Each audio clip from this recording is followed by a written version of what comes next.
Vivian Lan Agami, qué gusto saludarte, Vivian. Eres una persona que admiro y que todo lo que sabes nos sirve muchísimo. Directora de Singularity México Summit, ¿verdad? Así se llama todo este tema. Hoy hablando de violencia y tecnología. Vivian, ¿qué nos está entreteniendo? ¿Qué es lo que hoy a los seres humanos nos está entreteniendo? ¿Es la tragedia del otro? ¿Es ver al otro aplastado? ¿Es ver al otro en un reto donde sufre contra algo que podría ser mucho más sensible, más benévolo? ¿Qué está pasando? Primero que nada, Fernanda, gracias por tenerme aquí. Es un gusto poder estar de vuelta en el programa. El tema de hoy creo que es un tema muy interesante porque hay muchas perspectivas desde las cuales puede ser visto. Creo que como personas tenemos mucha responsabilidad sobre cómo usamos las herramientas que tenemos en las manos, pero también hay un factor importante que es un tema biológico, que es el de la amígdala. Todos en el cerebro tenemos esta glandulita llamada la amígdala, que lo que hace es buscar la supervivencia, en pocas palabras. Entonces, ¿qué pasa con la amígdala? Cuando ve una noticia negativa, automáticamente se prende y nos pone a todos alerta. ¿Por qué? Porque puede ver un peligro y entonces tu supervivencia podría estar puesta en riesgo. En cambio, una noticia positiva no pone en riesgo tu supervivencia y la amígdala está tranquila. Lo voy a poner de otra forma. Vamos a ver a los animales. Si una cebra ve a un león cerca, automáticamente tiene este radar de decir peligro, peligro, peligro, necesitamos hacer algo al respecto, ¿cierto? ¿Por qué? Porque su vida puede correr riesgo. Si en cambio ve una jirafa, nada, se prende, puede seguir con su vida diaria. Los seres humanos, aunque somos evolucionados, seguimos manteniendo cierta necesidad de supervivencia, obviamente. Si yo sé que hay una guerra, mi cerebro se prende y dice, peligro, peligro, tu vida puede estar en riesgo, y entonces mantente alerta de lo que sucede a tu alrededor. Si yo escucho una noticia positiva, me puede dar mucho gusto, pero mi cerebro no se está prendiendo porque no tengo que estar alerta. Puedo estar alerta. Esa diferencia hace que como seres humanos o como cualquier persona del reino animal, estemos muy al pendiente de las noticias negativas y por ende es que los medios de comunicación se enfocan mucho más en estas noticias negativas. No porque sucedan más. Estamos viviendo la época más pacífica en la historia de la humanidad. Sin embargo, sabemos lo que está sucediendo en todo el mundo en cuestión de instantes y eso nos da una percepción de las cosas negativas que están sucediendo. Ahora, Vivian, me refería al tema de violencia y tecnología, por ejemplo, arrancando el programa. ¿Cuál es el comportamiento humano en función de los retos? Porque el Ice Bucket Challenge, todos estos retos que al cabo unían, te divertías, era muy simpático ver determinados retos que nos unían como seres humanos en todo el mundo. El Mannequin Challenge, a quién sí le salía, a quién no se movía, a quién sí, etcétera. ¿Cuántas tomas después, no? Claro, claro. Quedaba finalmente el video que ibas a postear. Pero de ahí viene el haz como que te mueres, como que te suicidas, sí. el córtate, retos brutales que se llevan a cabo con mucho éxito en las redes. Sí. ¿Por qué, Vivian? Creo que ambos retos siempre han existido. Lo que hacen las redes es dar una difusión extra. Entonces, lo que antes probablemente se hacía entre 2 o 3 amigos y quedaba muy, muy encerrado dentro del ambiente, de pronto las redes de comunicación lo hacen global. Y eso hace que tenga, que se replique mucho más fácil en todo el mundo. Eso tiene implicaciones muy fuertes. Ahora, tiene exactamente el mismo efecto en los retos positivos y en los retos negativos. El Ice Bucket Challenge no hubiera sido posible que llegue el nivel de magnitud que tuvo si no hubiera sido gracias a las redes. Entonces, creo que las redes sociales per se lo que hacen son un efecto replicador y una escalabilidad masiva El problema es qué está pasando con la sociedad, que le estamos poniendo esa atención a cuestiones negativas. ¿Qué está pasando con la juventud, con la educación, para que nos divierta pensar en alguien que se suicida? Para que veamos atractivo ver un video en Facebook de cómo violan a una chava, de empezar a tener ese morbo enfermizo de divertirnos con el sufrimiento de alguien más. Entonces, creo que esta es una pregunta moral como sociedad, no como tecnología, de qué estamos haciendo con la educación de nuestra gente para que en algún momento veamos divertido el que alguien más esté sufriendo. Ahora, en herramientas tecnológicas, Vivian, en algún momento, pensemos, ahorita vino a mi mente imágenes de gente que fue maltratada, usada. Recuerdo un amigo mío que desgraciadamente murió ahogado en una playa en Ixtapa. Lo siento. Sí, y lo último que quedó de él en internet fue su foto saliendo del mar, ahogado. Hicimos todo lo posible para que sus nietos, a la hora de meterse a internet, no encontraran esa imagen, porque no tenían por qué encontrarla. Era innecesaria esa imagen. Bueno, no hubo poder humano en bajarla. No hubo poder humano que borrar esa fotografía. Entonces, podemos tener herramientas a futuro para borrar ciertas historias que no deben de permanecer en la red, como esta que te digo, por la dignidad de una persona que muere ahogada. De hecho, justo es uno de los grandes temas que están sucediendo ahora, y a partir del 25 de mayo todo puede cambiar, porque en los altos tribunales se está debatiendo algo que se llama el derecho a ser olvidado. En inglés es the right to be forgotten. Y todo surge a través de ciertas demandas que recibe Google de gente diciendo: cometí un error, ya pagué lo que tenía que pagar y sin embargo eso me persigue el resto de mi vida. O esa parte no me corresponde, incluso como noticias falsas o cosas por el estilo, y que de pronto dicen: ¿por qué una noticia falsa que salió sobre mí hace 20 años hoy me tiene que seguir causando problemas? Y entonces es un nuevo derecho de exigirle a empresas como Google o como Facebook o Twitter o demás que borren cualquier cosa que tú pidas que borren sobre ti. Entonces, en pocas palabras, puedes, algo que traía Internet era el todo es permanente y lo que sucede va a perdurar por la historia, y de pronto eso ya no necesariamente está garantizado, hacia bien y hacia mal. Hay un abogado muy importante en Estados Unidos que se llama Bryan Stevenson, uno de mis grandes ídolos, y él tiene una frase muy poderosa que dice: todos somos más que el peor error que hayamos cometido. Todos somos más que lo que hayamos cometido. Sí, pudimos haber cometido un error grave, sin embargo, eso no nos define. Nos define un sinfín de acciones constantes que en conjunto somos nosotros. Y definir a alguien por una situación es sumamente peligroso, porque entonces estamos minimizando y simplificando a cualquier individuo. Esta nueva ley justamente lo que está permitiendo es, si tuviste un error que eso no te define, puedes pedirle a Google que la gente lo olvide y que se olviden ciertos aspectos sobre ti. Pero, Vivian, ¿también de un pedófilo? También de quien sea. Y ese es el punto con la tecnología. La tecnología no es... O sea, la tecnología tiene exactamente la misma capacidad de construcción que de destrucción. Y por eso mi énfasis constante en qué papel jugamos como sociedad y como individuos. Depende de nosotros el cómo lo usamos. El problema no es si Internet lo puede publicar o no lo puede publicar. El problema es como sociedad qué toleramos, a qué le damos importancia y cuáles son los valores que sobresalen como una sociedad digna.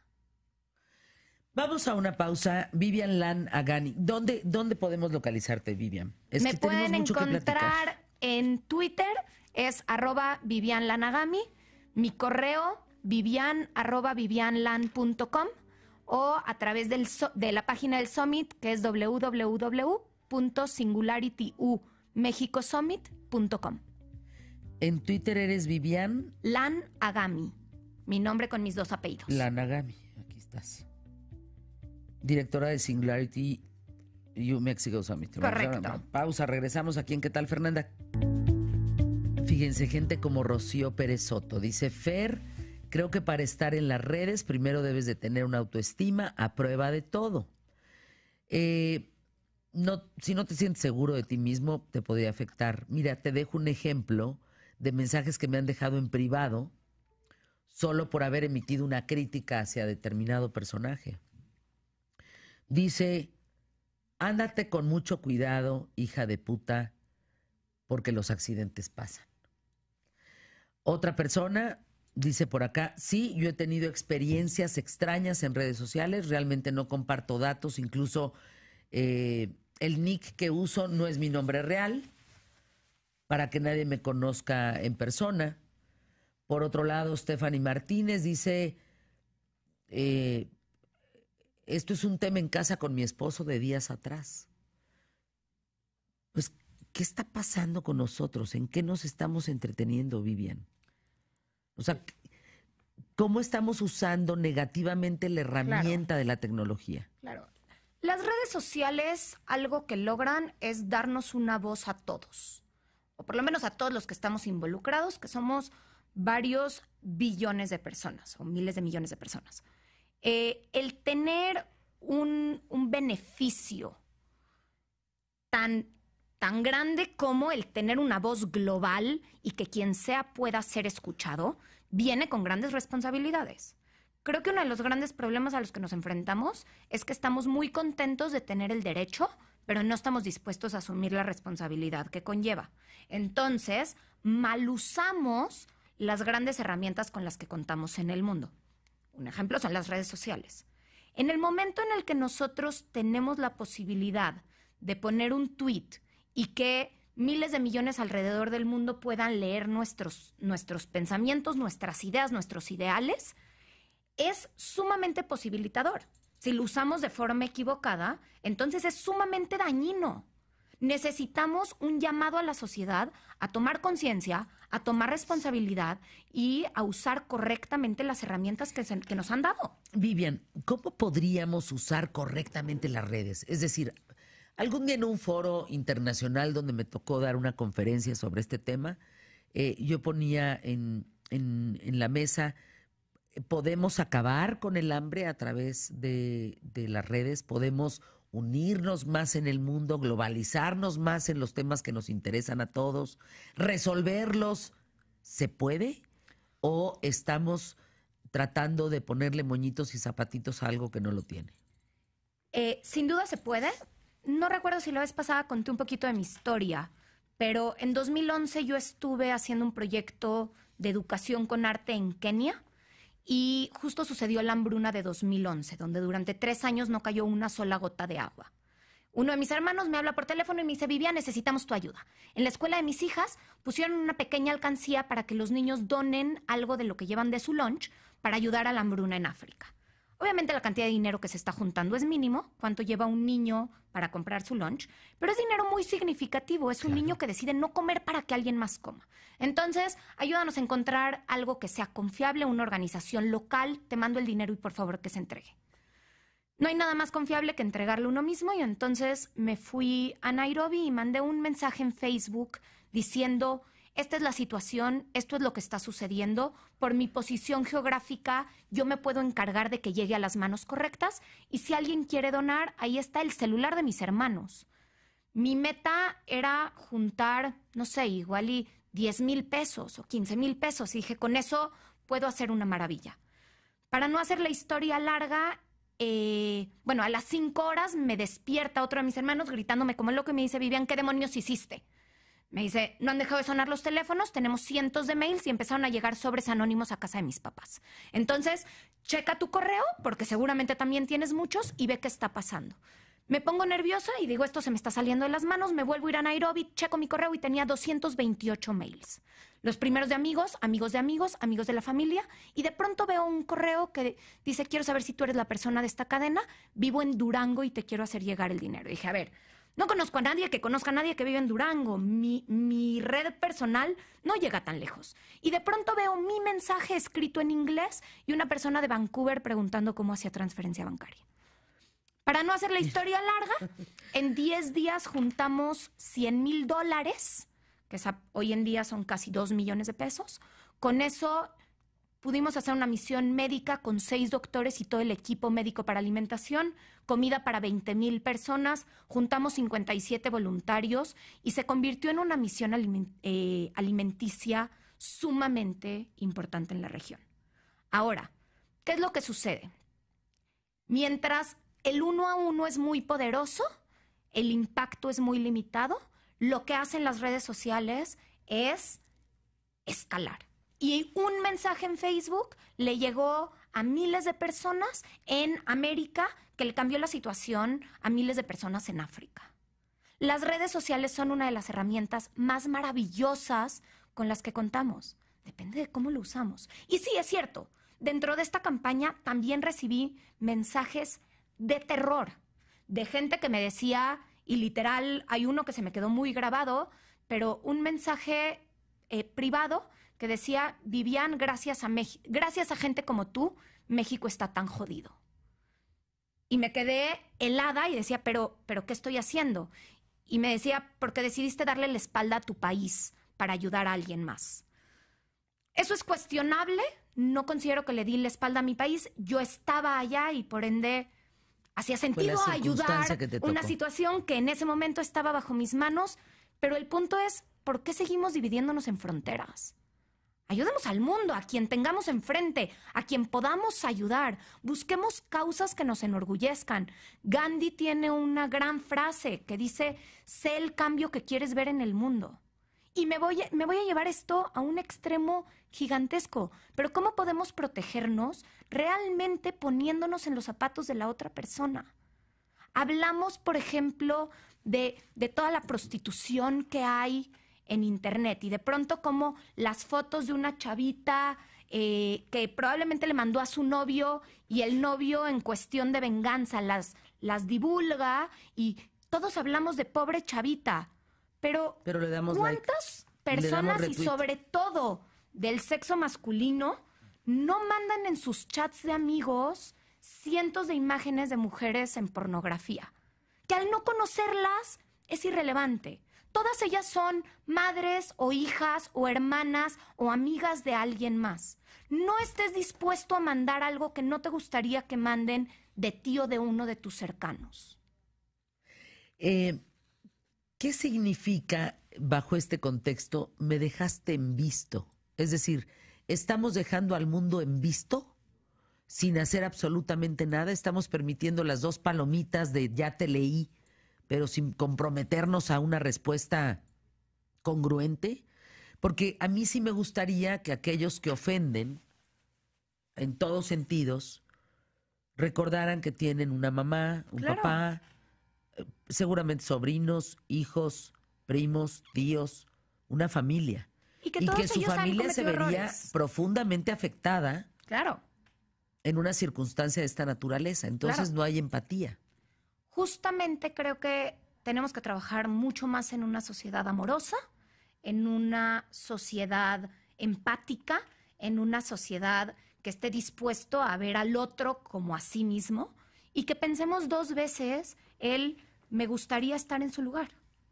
Vamos a una pausa, regresamos con Vivian Lanagami aquí en ¿Qué tal, Fernanda? Quédense con nosotros en este espacio que nos hace reflexionar sobre el manejo de las redes. La red social Facebook lanzó este martes el programa Data Abuse Bounty, a través del cual se va a recompensar a las personas que informen sobre cualquier uso indebido de datos por parte de los desarrolladores de aplicaciones. Esto se pone color hormiga.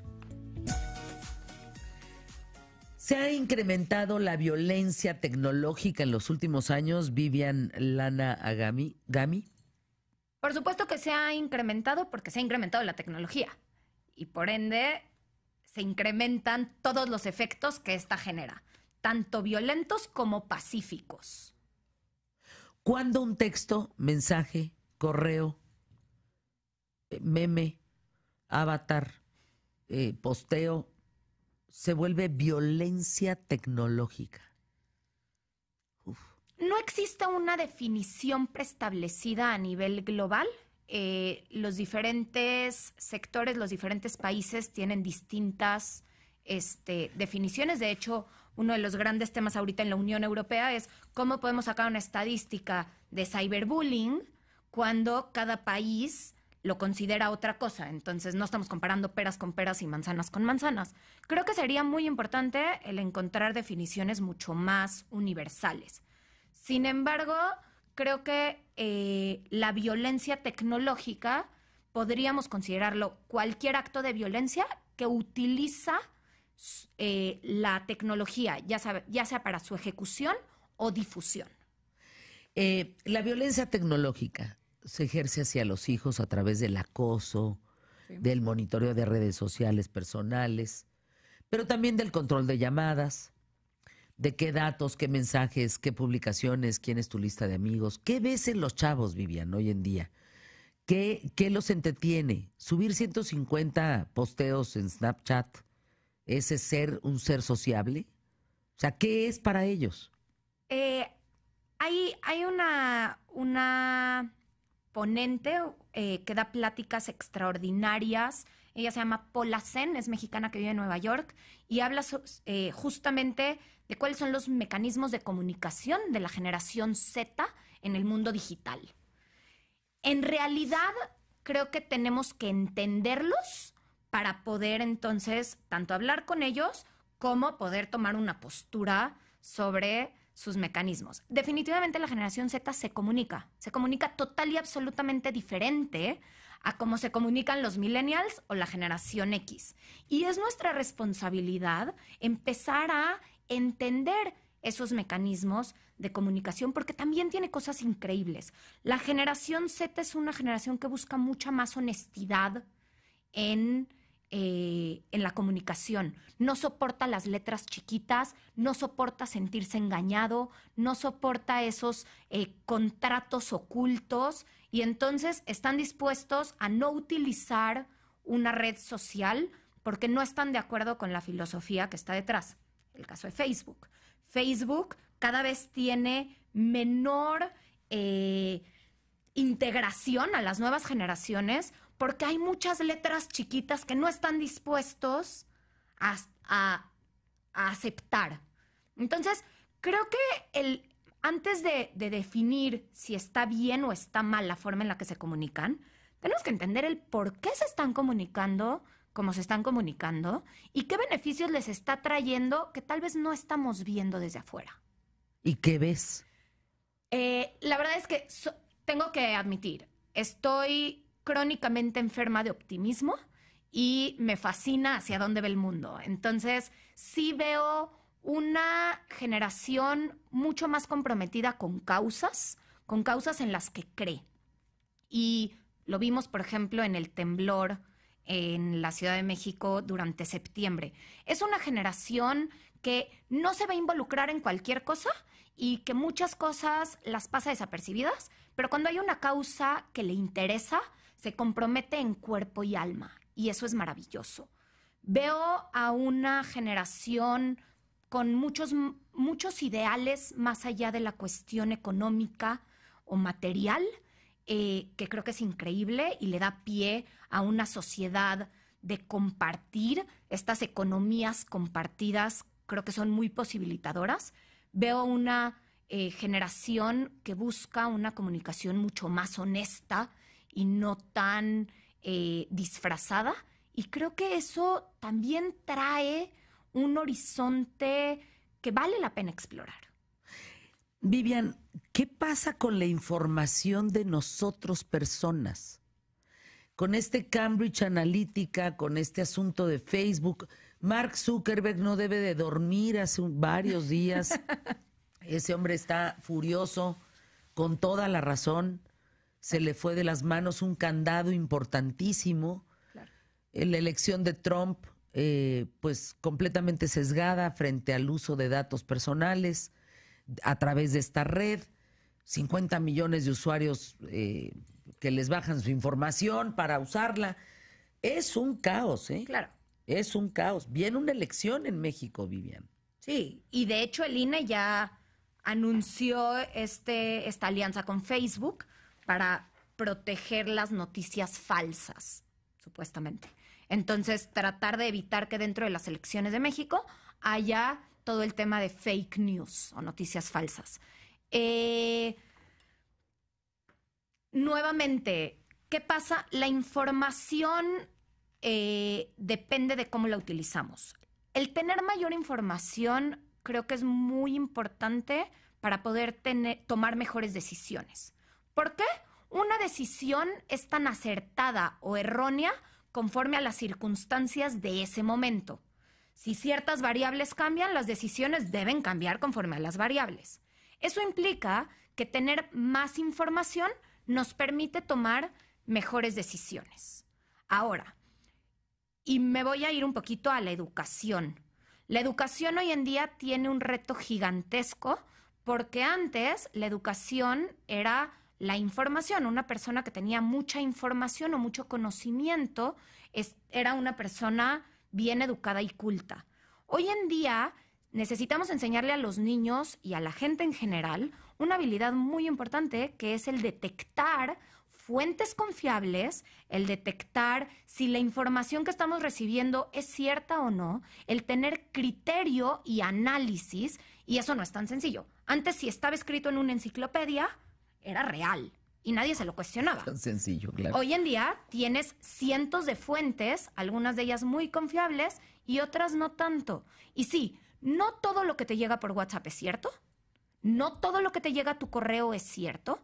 Tienes la obligación moral de investigar su veracidad y su fuente antes de reenviarlo. ¿Todos tienen poder hoy en día a través de un teléfono? Absolutamente todos los que tengan acceso a Internet tienen una voz.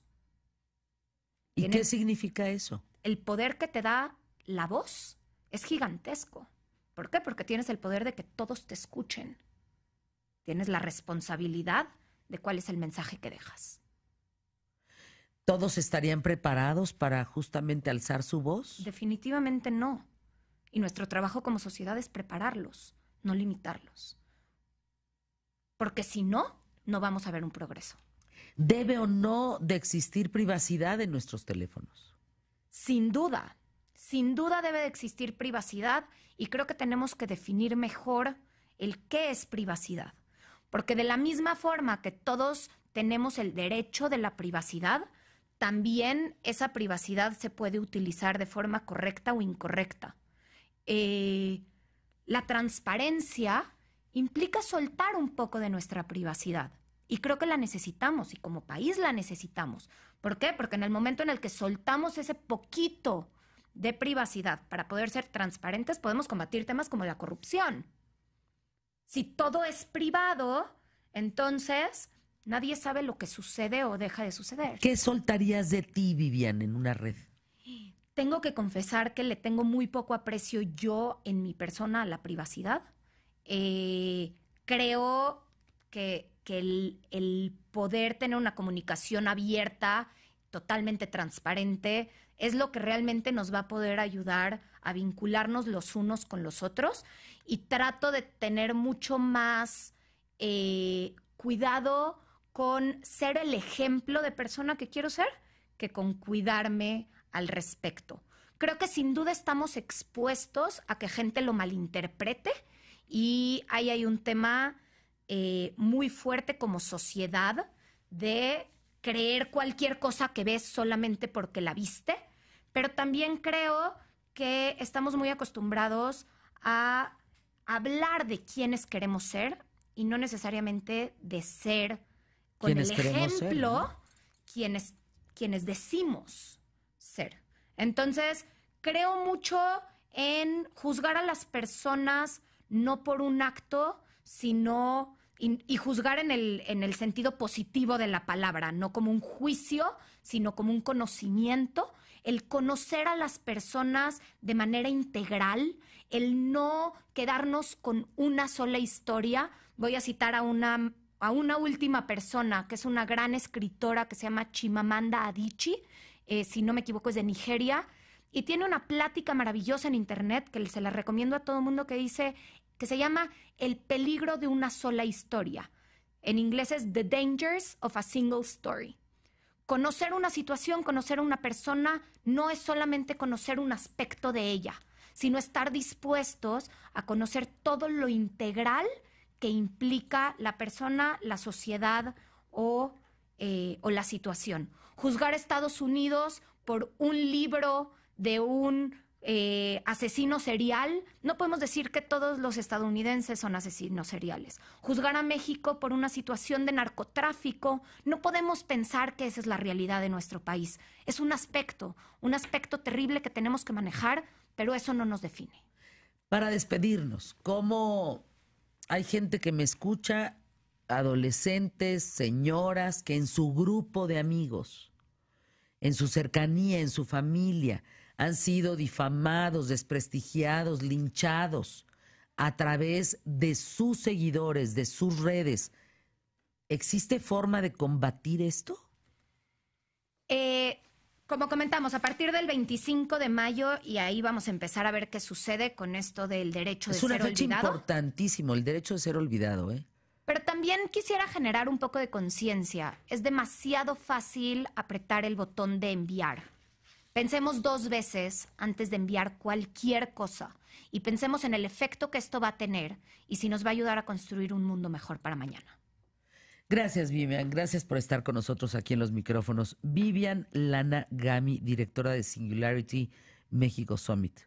¿Es Singularity U? Singularity U, de universidad.